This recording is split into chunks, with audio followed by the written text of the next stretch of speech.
এবং এটা কিন্তু বিএসটি অনুমোদিত ল্যাব টেস্টেড পরীক্ষিত, এটা রেজাল্ট দিবেই। এই জিনিসটা আমাদের কিছু দেখান। দেশের বিভিন্ন বিলাসবহুল ও প্রিমিয়াম নামধারী বিউটি পার্লারে অনুমোদনহীন পণ্যে বিএসটিআই এর ভুয়া লোগো ব্যবহার করে পণ্য বিক্রির অভিযোগ পাওয়া যাচ্ছে।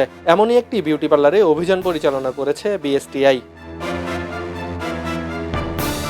ফেসবুক লাইভ স্ট্রিমিং এর মাধ্যমে প্রতিষ্ঠানটি বিভিন্ন প্রসাধনী পণ্যকে বিএসটিআই অনুমোদিত এবং ল্যাব পরীক্ষায় উত্তীর্ণ বলে দাবি করে বিক্রি করছিল। বিষয়টি বিএসটিআই এর নজরে এলে সংশ্লিষ্ট বিউটি পার্লারে অভিযান চালানো হয়। অভিযানে দেখা যায় প্রতিষ্ঠানটি বিএসটিআই এর সার্টিফিকেট জাল বা টেম্পারিং করে বিভিন্ন পণ্যে ভুয়া লোগো ব্যবহার করে আসছিল।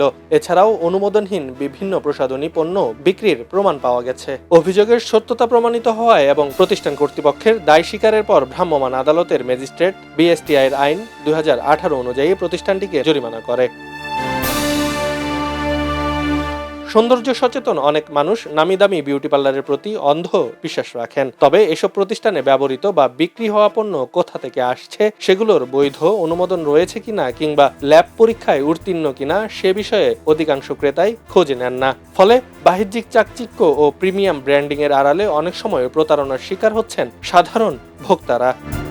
আব্দুল্লাহ আল বাকি, খবরের কাগজ। খবরের কাগজ, নিখাদ, নির্ভীক, নিরপেক্ষ।